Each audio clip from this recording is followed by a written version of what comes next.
नमस्कार मित्रों, भगवान की महिमा गाथा चैनल पर आपका स्वागत है। आज हम नया टॉपिक लेकर आए हैं कल्कि पुराण से, जिसका नाम है कलयुग की भविष्यवाणियाँ। कलयुग में क्या क्या हो रहा है ये आप देखेंगे। तो पुराणों में जैसा बताया गया, कल्कि पुराण में जैसा बताया गया उसी के अनुसार बताएंगे दोस्तों। बहस और झगड़ों में शुद्ध दुखी, अर्थात कलयुग में बहस और झगड़े करने वाले व्यक्ति बहुत हो गए। ये तो दिखकर ही आता है मित्रों। केश वेश को ही आभूषण के रूप में सजाने वाले, केश विन्यास में आसक्त। इसका अर्थ समझे मित्रों। इसका अर्थ यह है, आप देखें अपने आसपास आज कितने हेयर स्टाइल्स आ गए हैं। साइड कट कितने, घमेला कट कितने कट आ गए हैं। अपने स्त्रियाँ भी देखिए जरा, कितने फैशनेबल केस है। देखिए कितने रंग बिरंगी है, लाल गुलाबी हरे पीले नीले सभी प्रकार के केस आज दिखाई देते हैं। कितने सुंदर होते हैं ना मित्रों। यही तो है, अर्थात हमारे पुराणों में पहले से ही कह दिया गया कि केसों को ही आभूषण बना दिया जाएगा। आज सर पर चूड़ामणि लगाने की आवश्यकता नहीं रहती है मित्रों, क्योंकि केस ही बहुत सुंदर बन गए हैं आजकल। तो आगे देखते हैं क्या होता है। धनी व ब्याज लेने वाले और कुलीन कहलाने वाले ब्राह्मण कलयुग में पूजनीय समझे गए। अर्थात धनी और ब्याज लेने वाले और कुलीन कहलाने वाले ब्राह्मण ही कलयुग में पूजनीय समझे जाएंगे। यह भी दिख के आता है। धनी जो है, धनी जो व्यक्ति है उसी को सर्वमान्य है। वो तो परम पवित्र है, उसका तो कुछ है ही नहीं। वो तो कभी पाप ही नहीं करता। ये तो दिख कर ही आता है मित्रों। आगे देखते हैं। सन्यासी लोग घर गृहस्थी के अनुरागी। सत्य है, आजकल तो देख रहे हैं हम, बहुत सारे झूठे सन्यासी हो गए हैं। पहले की सन्यासी के बात कुछ और थी, शंकराचार्य जी की बात कुछ और थी, परंतु आज तो सन्यासी लोग घर गृहस्थी के अनुरागी हो गए हैं। घर गृहस्थ उनको अधिक लगता है, लोगों के सानिध्य में रहना, जबकि उन्हें एकांत में रहना चाहिए। वही सच्चा सन्यासी होता है। गृहस्थी लोग अच्छे बुरे के ज्ञान से रहित। वो तो दिक्कत ही आता है कि गृहस्थी लोगों का अच्छे बुरा का ज्ञान कहाँ है। वो तो बस हमारा अच्छा हो, बस दुनिया से हमारा मतलब निकल जाए, और क्या, दुनिया से हमें क्या लेना देना। शिष्यगण गुरुओं की निंदा करने वाले और धर्म की ध्वजा उठाने वाले साधु भले लोगों को ठगने वाले हुए। शिष्यगण गुरुओं की निंदा वो तो करते ही है ना मित्रों। देखते हैं आज को टीचरों को तो सारे विद्यार्थी कभी मार पीट देते हैं, कभी तो गाली ही दे देते हैं। क्या नहीं होता इस कलयुग में, सब होता है। कोई कोई गुरु की ये नहीं करता, कोई उनका ये नहीं करता, सब निंदा ही करते हैं, बुरा ही करते हैं। धर्म की ध्वजा उठाने वाले साधु भले लोगों को ठगने वाले हुए। हाँ, यह भी दिख के आता है। कलयुग में शूद्र लोग दान लेने वाले और दूसरों का सर्वस्व छीन लेने वाले हुए।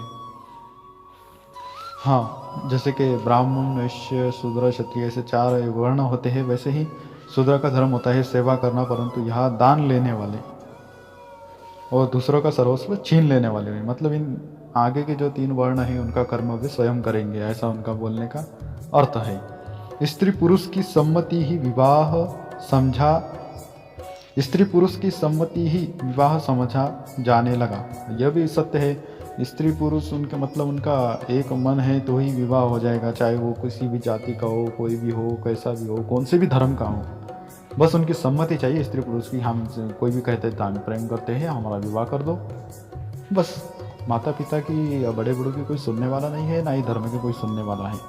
ये तो दिक्कत ही आता है। जिससे वर्ण संकरता फैलती है, वर्ण संकरता से नई नई जातियाँ पैदा होती है मित्रों। बहुत बड़ा धर्म का नाश होता है, बहुत बड़ा धर्म का नाश होता है। आगे देखते हैं। दुष्टों की मित्रता अच्छी समझी जाने लगी, अथवा मित्र ही शठ हुए। हाँ, दुष्टों की मित्रता, यह भी दिक्कत आता है। दान के बदले दान को दानशीलता समझा जाने लगा।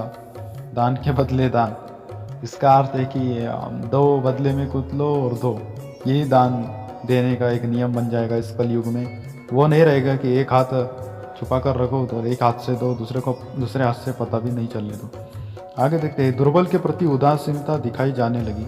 हाँ, दुर्बल का कोई ये नहीं करता आजकल। मतलब जिसके पास संपत्ति है, पैसा है, उसी का सम्मान होता है। दुर्बल व्यक्ति कितना भी कर्तव्यशील हो उसकी, फिर भी उसकी ओर नहीं देखा जाएगा, उसे दुर्बल ही बताया जाएगा।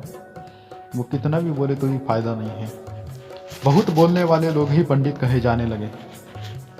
बहुत बोलने वाले लोग मूर्ख ही होते हैं, ज्ञानी तो नहीं होते, क्योंकि बहुत बोलना मूर्खता है। परंतु हम देखते हैं आजकल किसी से भी संवाद साधो, वो व्यक्ति होशियार माना जाता है, बुद्धिमान माना जाता है, लोग उसको चपल कहते हैं, परंतु ये मूर्खता है। यश पाने की इच्छा से ही लोग धर्म प्रचार अथवा धर्म का सेवन करने लगे। यश पाने की इच्छा से बाकी कोई लेना देना नहीं है। जब यश याद आने लगा तभी करेंगे, ऐसे नहीं करेंगे। धनवान लोगों को ही सज्जन समझा जाने लगा, ये भी सत्य है। दूर देश का जल ही तीर्थ हो गया।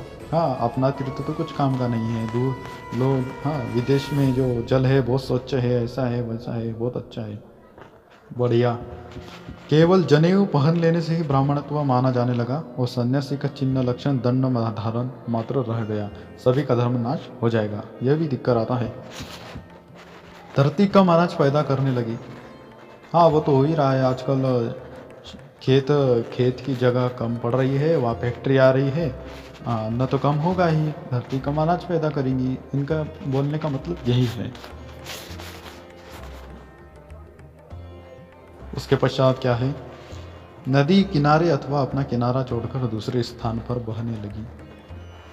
आजकल तो बहुत, इसका अर्थ ये होगा कि बहुत बारिश आ रही है, वर्षा हो रही है, और उसका परिणाम भी हम देख रहे हैं। सब किनारे छोड़ छोड़ के सब घर बार बहा ली जाती है नदियाँ। ये प्रकृति का कोप है।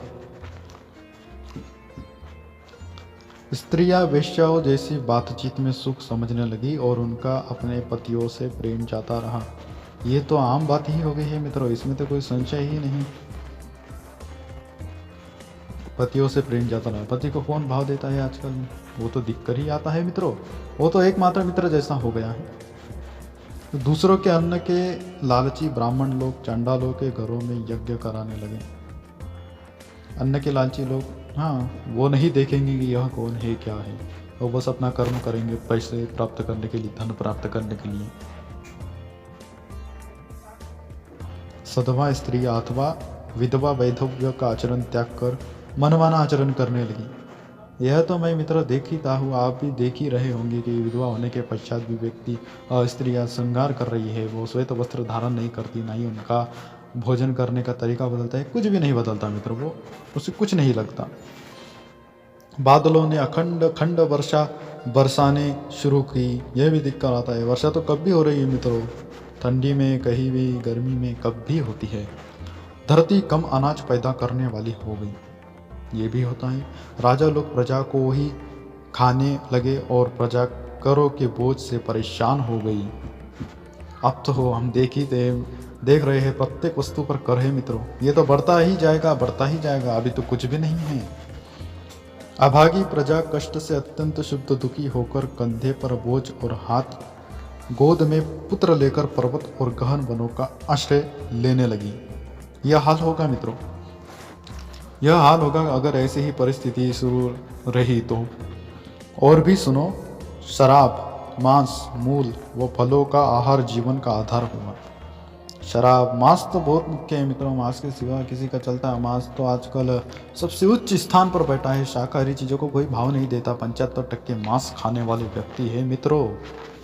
जबकि मांस से रोग ही होता है निर्माण, बल होगा प्राप्त, परंतु उसको पचाने को कितना समय लगेगा? 4-5 घंटे। कोई फायदा नहीं है, रोग ही निर्माण हो गए मित्रों। मूल व फलों का ही आहार जीवन का आधार होगा। वे लोग भगवान श्री कृष्ण की निंदा करने वाले हो गए।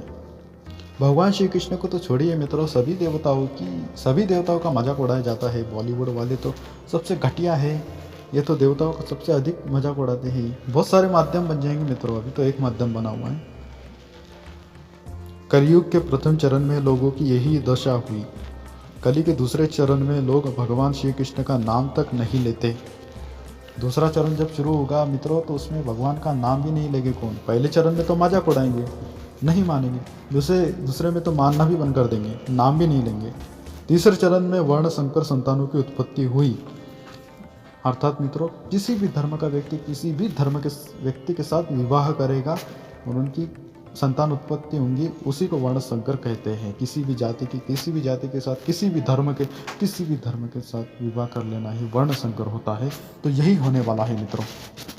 चौथे चरण में तो सभी वर्ण समाप्त होकर लोग एक ही वर्ण रह जाएंगे। अर्थात कोई जाति पाति नहीं होगी मित्रों, कोई जाति पाति नहीं होगी मित्रों। सब एक हो जाएंगे, सब एक, कोई जात नहीं, कोई पात नहीं, कोई भी किससे भी विवाह कैसे भी कर लो, ये कलयुग में अंतिम समय में होगा मित्रों। लोग सत्कर्म और ईश्वर की आराधना को भी भूल जाएंगे। स्वाध्याय, स्वधा, स्वाहा, वशट तथा ओंकार आदि के लुप्त होने पर सभी निराहार देवतागण ब्रह्मा जी की शरण में गए। देवतागण क्षीणहीन, क्षीण दीन और चिंताशील पृथ्वी को आगे करके ब्रह्मलोक में गए। उन्होंने ब्रह्मलोक को वेद ध्वनि से गूंजता हुआ पाया। तो मित्रों, यह जब हाल हो जाएगा पृथ्वी का, तब पृथ्वी तथा देवतागण ब्रह्मा जी के यहाँ जाएंगे, अपनी गुहार लगाएंगे कि अब कलयुग का नाश कर देना चाहिए और भगवान ने अब जन्म ले लेना चाहिए। तो मित्रों, यह वीडियो आपको कैसा लगा? हम बहुत अध्ययन करके यह वीडियो निकाला। आप भी देखिए ज़रा अपने आसपास के संसार को और बताइए हमें। अगर वीडियो पसंद आए तो चैनल को सब्सक्राइब कर दीजिए, वीडियो को लाइक कर दीजिए, क्योंकि ज़्यादा से ज़्यादा हमारे वीडियो आप लोग तक पहुँचे, इसलिए नोटिफिकेशन का जो घंटा है उसे दबा दीजिए। तब तक के लिए हर हर महादेव, जय कल के भगवान, जय श्री राम, ओम।